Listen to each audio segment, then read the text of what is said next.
блокбастер какой-то, реально. Полыхает.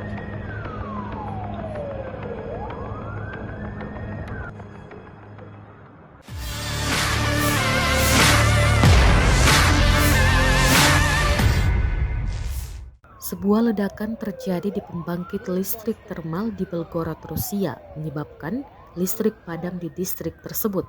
Rekaman detik-detik serangan berdatangan berhasil terekam kamera warga sipil dan beredar di Telegram pada Jumat 14 Oktober 2022.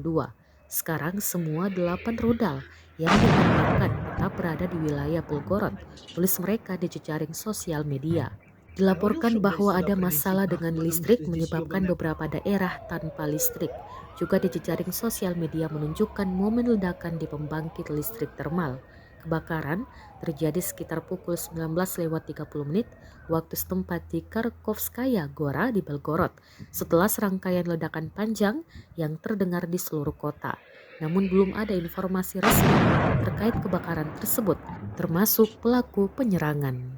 Высокоточным оружием большой дальности морского базирования в населенном пункте Броды Львовской области поражен арсенал, на который были доставлены и хранились значительные запасы поступившего от западных стран вооружения, военной техники и боеприпасов. Активными действиями российских войск при поддержке артиллерии противника нанесено огневое поражение.